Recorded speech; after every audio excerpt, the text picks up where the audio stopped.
Entonces, ¿qué cosa es estrategia? Estrategia es cómo llegar del punto A al punto B. Eso es estrategia. ¿Dónde competir? Y lo elijo a partir de observar mi entorno. Yo observo mi entorno y digo, aquí voy a competir. Este es el lugar donde voy a desarrollar, ¿no?, mi trabajo de renovación. Entonces ahí la observación es crucial y hemos dedicado 2 conferencias a la observación, al arte de la observación. Y cómo competir. Entonces, ¿dónde competir? O sea, el campo de juego, la cancha, como diríamos en Perú, y cómo competir. En otras palabras, diseño de estrategia.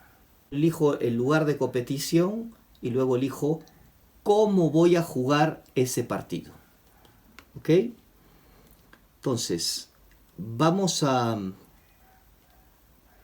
hablar primero de cómo observar estratégicamente el entorno. Y lo primero que quiero decir aquí es que estamos en un proceso de diseño de estrategias muy fluido, de desarrollo de estrategias muy fluido. ¿Por qué? Porque el mundo se ha vuelto un mundo muy cambiante. Entonces el mundo cambia muy rápidamente. Entonces, no estamos hablando aquí de planeamiento estratégico, ¿ok? No estamos hablando aquí de planeamiento estratégico, estamos hablando de cómo hacer estrategias en el fluido siglo XXI. Y aquí viene a la mente una frase del gran John Lennon que dijo, life is what happens to you as you are making other plans. La vida es lo que te sucede cuando estamos haciendo otros planes. O sea, cuando tú haces mucho planeamiento estratégico, el mundo ya se movió. Entonces aquí hay un cambio de paradigma. Y esto es lo que vamos a hablar ahora. Es cómo hacer estrategias renovadoras en el mundo de hoy. Es diferente del planeamiento estratégico de los años 60, 70 y 80. ¿Y en qué consistía ese planeamiento estratégico? Recordemos, porque es lo que vamos a abandonar, ¿no?, con Donaire en esta conferencia.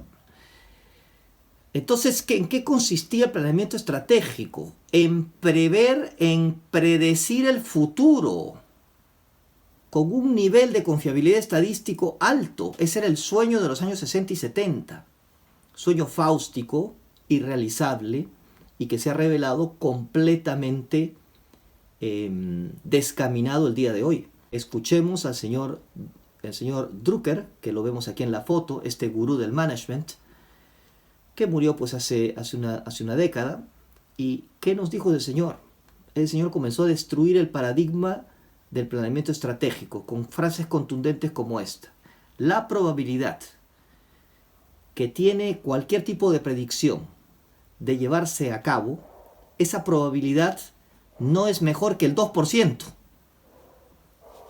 O sea, utilice yo los estudios más sofisticados que utilice, no voy a conocer el 98% de lo que va a pasar, solamente el 2%. El único modo para predecir el futuro en modo exitoso es realizarlo.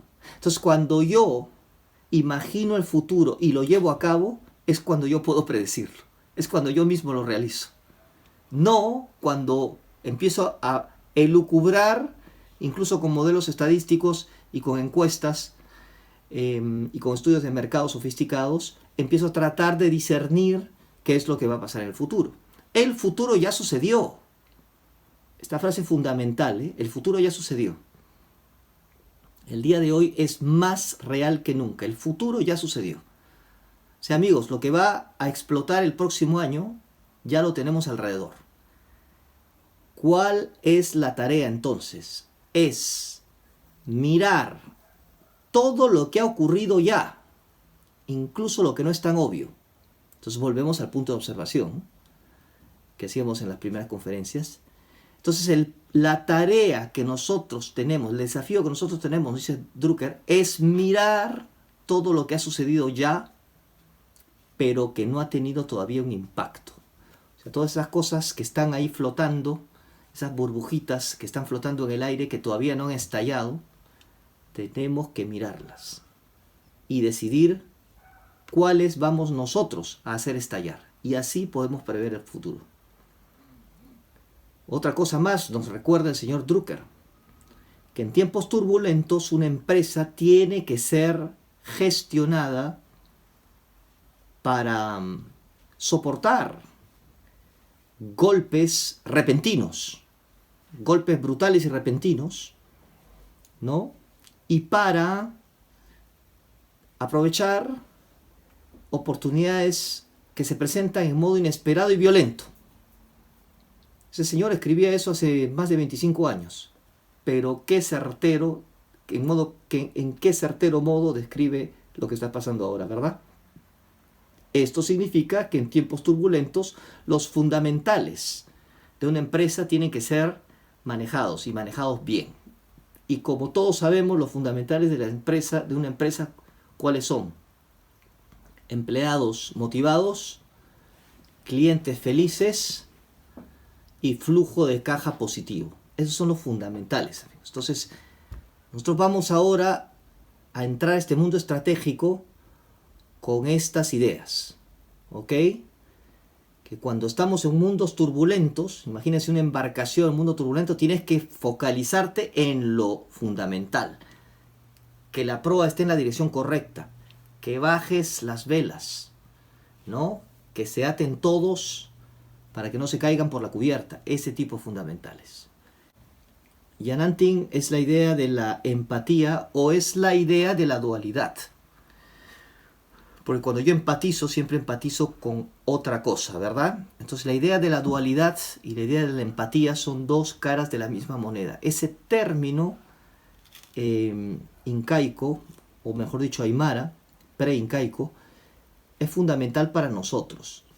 Porque tenemos que tener en mente, cuando observamos estratégicamente el mundo, que para ser un buen líder renovador, para ser exitoso, estratégicamente hablando, en este mundo tan complejo, de cambios tan rápidos, tan inesperados, tan brutales, tenemos que observar las cosas en pares, mas no cosas individuales. Entonces un Yanantin, por ejemplo, es el sol y la luna. Otro Yanantin puede ser el hombre y la mujer. Y otro Yanantin son los dos ojos. ¿Qué me permiten mis dos ojos? El ojo derecho está conectado con el hemisferio izquierdo del cerebro, el ojo izquierdo está conectado con el hemisferio derecho del cerebro. Si los conecto ambos, me permiten ver un panorama en modo completo. Si me cubro un ojo, no lo veo tan bien. Si me cubro el otro, tampoco. Es cuando tengo los dos ojos bien abiertos y saludables que puedo ver todo el panorama y lo puedo ver bien. Hombre, mujer, son los complementos ideales, ¿no? Es cuando estamos en pareja, ¿no? Que nuestra vida florece y que según los estudios médicos, tu expectativa de vida se incrementa.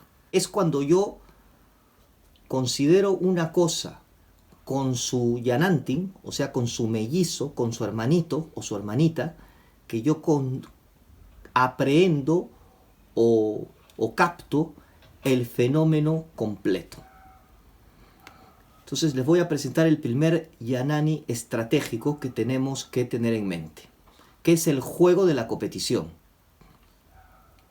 O sea, cuando nosotros queremos renovarnos a nosotros mismos, nuestros equipos, nuestros negocios, nuestras compañías, nuestras corporaciones, nuestros países, ¿no?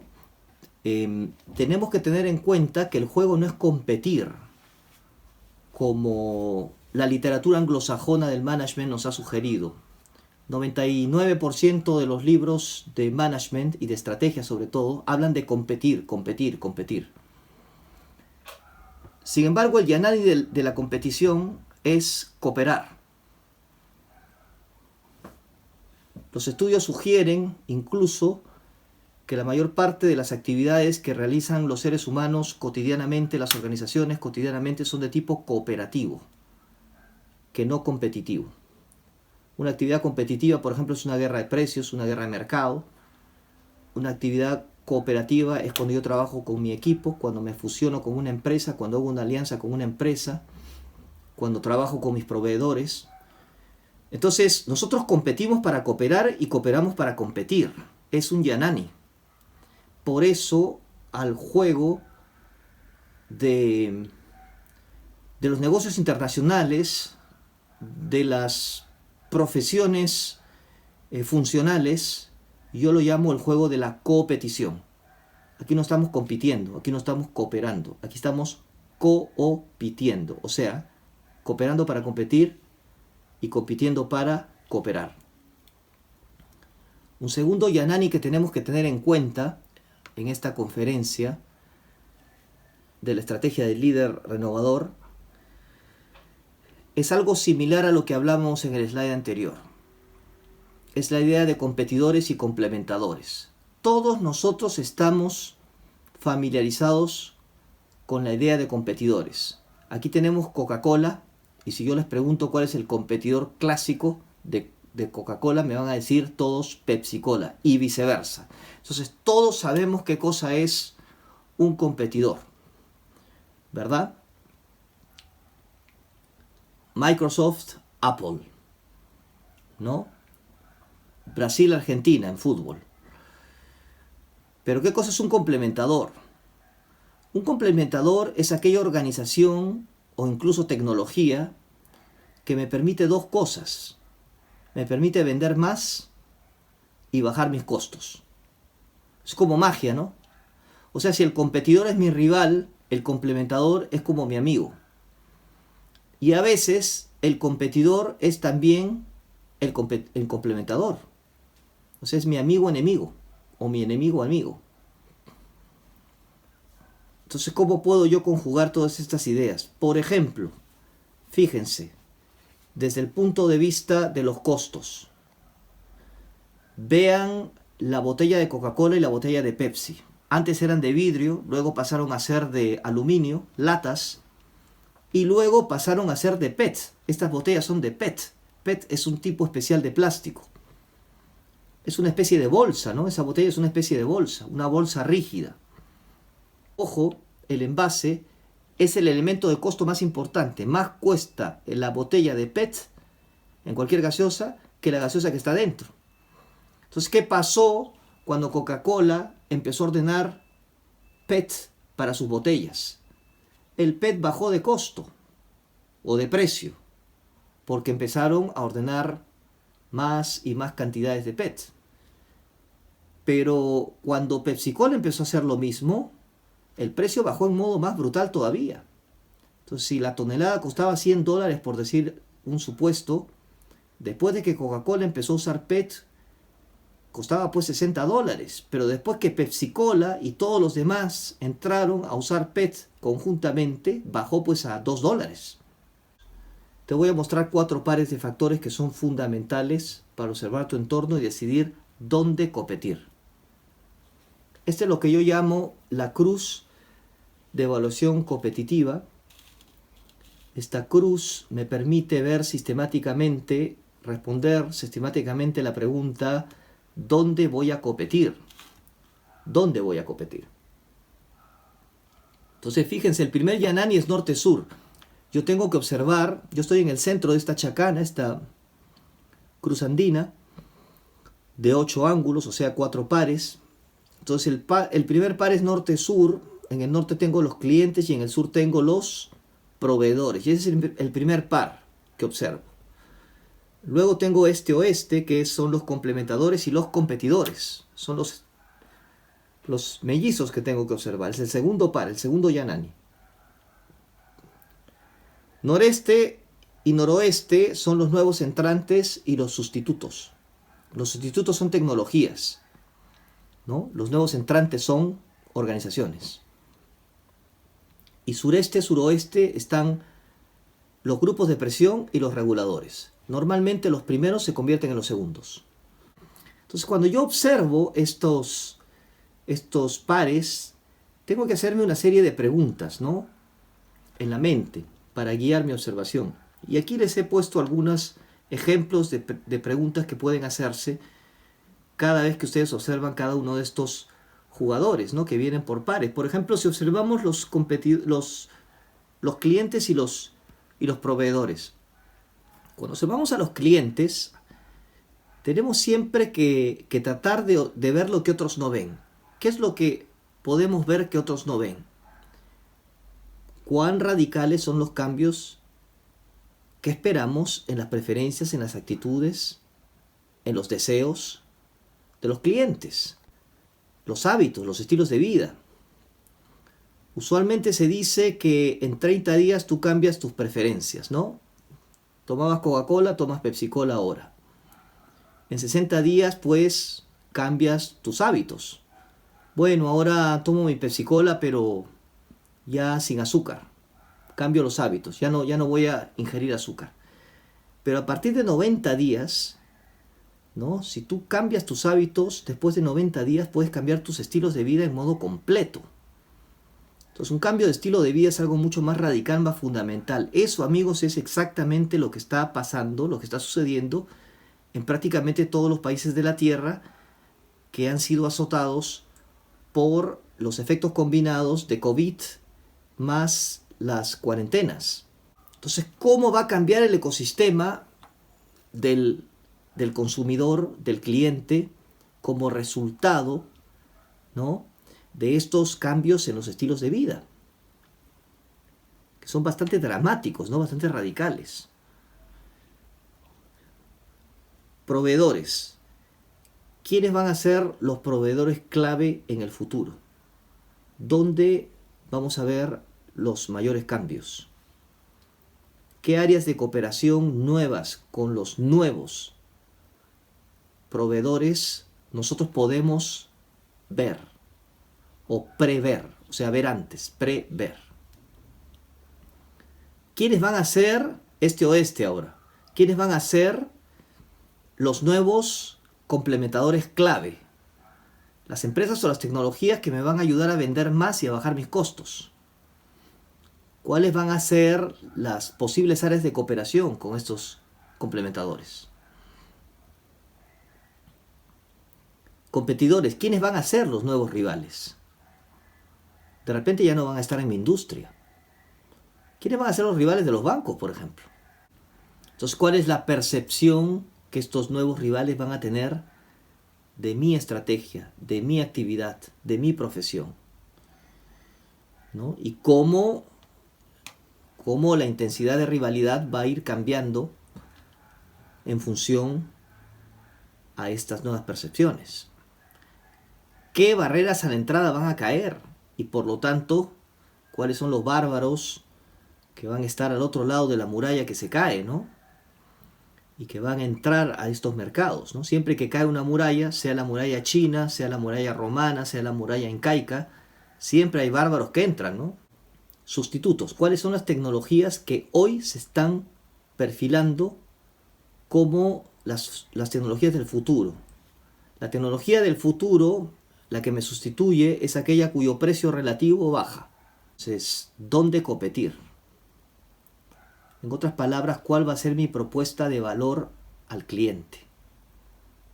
¿Con cuáles ventajas competitivas? En otras palabras, ¿por qué este nuevo cliente, ¿no?, va en modo totalmente encantado y desesperado, va a venir a mí? ¿Qué es lo que yo voy a hacer en esa propuesta de valor que me va a diferenciar tanto y va a encantar tanto al cliente que él no va a tener más remedio que venir a mí? Y retornar, ¿no? Esa es la ventaja competitiva vis-a-vis el cliente. Y luego, ¿cómo crecer y diferenciarme en el tiempo? En otras palabras, ¿cuál es la sostenibilidad en el tiempo de mi nueva propuesta de valor? Entonces, ¿dónde competir? Esencialmente es una pregunta de mentalidad. ¿Dónde competir? ¿Con qué mentalidad yo voy a diseñar esa propuesta de valor al cliente? ¿Con qué mentalidad? ¿Con una mentalidad convencional y tradicional o con una mentalidad renovadora? ¿No? ¿Con cuáles ventajas competitivas? Esa es una pregunta que me remite a la empatía con el cliente. O sea, mi ventaja competitiva va a ser un gol cuando lo que a mi producto o mi servicio lo diferencie, va a ser exactamente lo que va a hacer brillar a los ojos de emoción de mi cliente. Y cómo crecer y diferenciarme en el tiempo es una pregunta esencialmente de sostenibilidad. Entonces, el día de hoy vamos a ver la primera pregunta, ¿verdad? Y el día de mañana, o mejor dicho, de pasado mañana, que es la charla número 7, vamos a finalizar el capítulo de la estrategia respondiendo a las preguntas 2 y 3. Entonces, ¿dónde competir? Esencialmente es una pregunta de mentalidad. ¿Qué tipo de mentalidad voy yo a utilizar para responder esta pregunta? La idea es que decidir con qué mentalidad voy a responder esta pregunta, ¿dónde competir?, es más importante que la respuesta misma. Ese es el truco que te estoy compartiendo. Aquí yo he diseñado 4 tipos de mentalidad según 2 criterios fundamentales. 1. Cuando yo estoy pensando en crear una nueva propuesta de valor al cliente, ¿no? ¿Cuál es el valor que yo voy a buscar? El valor que esta nueva propuesta al cliente le va a otorgar a este cliente. O sea, ¿cuál es el valor de esta nueva propuesta al cliente? Entonces, valor aquí es algo así como lo que yo recibo dividido por lo que yo pago. Vamos a suponer que tenemos una escala, ¿no? Entonces 100 es el placer de la experiencia de comprar este vestido Armani y 700 euros es su precio. Compara eso con un vestido muy similar, al menos a 3 metros de distancia no ves la diferencia, pero producido por Zara.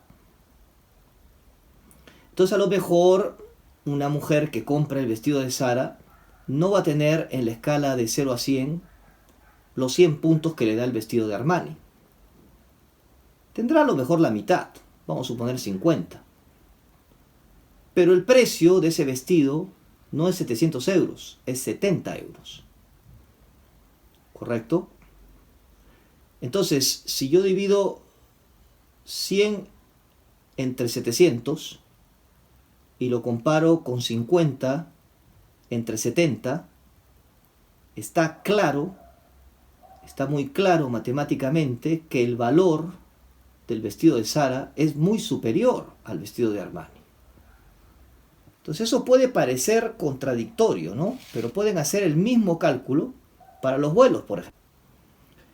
En el otro eje vemos el costo unitario de proporcionar la experiencia al cliente. O sea, el costo total. Tú sumas el costo de los insumos, costos directos, indirectos, costo de la deuda financiera, todos esos costos, y lo divides por el número de productos o unidades de servicio. Ese es el costo unitario de proporcionar esa experiencia al cliente. Entonces en el centro tenemos pues el promedio de la industria, hacia la derecha tenemos por debajo de ese promedio y hacia la izquierda tenemos pues aquellos que están por encima de ese promedio. Si combinamos los dos, el valor de la experiencia al cliente con el costo unitario de proporcionar la experiencia al cliente, tenemos 4 mentalidades, o mejor dicho, yo diría 3. Primero tenemos diferenciación constringente. O sea, esta es una mentalidad constringente, ¿no? No puedo tener 2 cosas a la vez. No puedo tener todo en la vida. Esa es una mentalidad constringente. Si tengo calidad, no puedo pues tener precio bajo. La calidad conlleva un precio alto. O si yo quiero un precio bajo, tengo que sacrificar la calidad. Esa es una mentalidad constringente. No puedo tener uno sin el otro. O sea, más de uno implica menos de otro. Entonces está claro que si tu mentalidad es esa, tú vas a concebir solamente 2 tipos de estrategia. Una que es la diferenciación constringente, o sea, calidad cara. La otra que es productos ordinarios y baratos, o sea, basura barata. O sea, tu mundo va a dividirse entre calidad cara y basura barata. ¿Quieres calidad? Pues tienes que pagar por ella. ¿Quieres costos bajos o precios bajos? Pues tienes que contentarte con el producto de calidad mediocre. Esa es la idea de quien tiene una mentalidad constringente. Compara eso con quien tiene una mentalidad monopolista. Soberbio, dominador, conquistador, intolerante. Ese es un monopolista. Yo quiero eliminar la competencia, yo quiero ser el único rey. Esa es mi mentalidad. No tolero la competencia, no tolero quien se me iguale. Quiero cerrar el mundo a los demás. Recientemente el Congreso peruano ha pasado una ley para ponerle tope a las tasas de interés, que son en promedio el doble de la región. Eso sugiere una estructura oligopolística donde los pocos competidores se coluden para subir el precio. En un mundo donde no hay competencia, no hay estímulo para ofrecerle una experiencia de valor al cliente, porque tú sabes que el cliente va a venir, le ofrezcas lo que te ofrezcas, porque eres el único, pues. ¿No? Entonces, rápidamente el monopolista convierte la calidad de su producto en una calidad o en una experiencia, en un valor bastante bajo. Y el costo, por contra, se infla, porque el monopolista no tiene ningún tipo de incentivo en controlar sus costos, porque el precio del monopolista es simplemente la suma de los costos directos e indirectos más un markup. Entonces los precios tienden a subir, ¿no? Como las tasas de interés en el Perú de los bancos. Entonces eso no es calidad cara, basura barata, eso es basura cara. Ese es el monopolista. Producto mediocre a precio alto y a costo alto. Pero vamos a focalizarnos ahora en un tercer tipo de mentalidad, que lo vemos aquí al noreste de este cuadro. Es lo que yo llamo la mentalidad superadora doble. La mentalidad superadora doble consiste en ofrecer un valor de la experiencia del cliente superior a la media a un costo inferior a la media. Y la diferencia se la ofreces al cliente en precios más bajos, que es el caso de EasyJet, que es el caso de Zara, que es el caso de Walmart, que es el caso de muchas compañías de ese tipo, o te lo metes al bolsillo. O sea, mantienes el precio alto, entonces te metes al bolsillo la diferencia. Entonces, la idea de este cuadro es que según la mentalidad que tú decidas, se va a derivar automáticamente el tipo de diseño estratégico que tú tengas. En otras palabras, yo no necesito saber cuál es el resultado de tu análisis estratégico para decirte qué estrategia vas a decidir.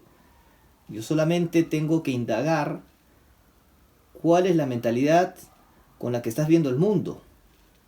Y es obvio que si tu mentalidad es constringente, si para ti la calidad cuesta, obviamente vas a terminar en la diagonal de este cuadro. O sea, vas a terminar con una de dos estrategias: calidad cara o mediocridad barata. Si por otro lado tu mentalidad es monopolista, vas a terminar en ese mundo de mediocridad cara. Si tu mentalidad es superadora doble, en otras palabras, superadora doble porque gana el cliente porque tiene valor superior a la media.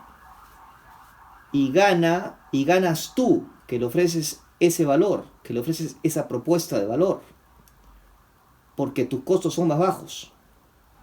Y porque al ser tu valor más alto, vas a romper el mercado. Esa es la razón por la cual el famoso sector que le llaman del valor, en cualquier industria donde una empresa ha sido el pionero de ese tipo de estrategia, el resultado ha sido incrementar el mercado con muchos beneficios para aquel que ha llevado a cabo esa estrategia.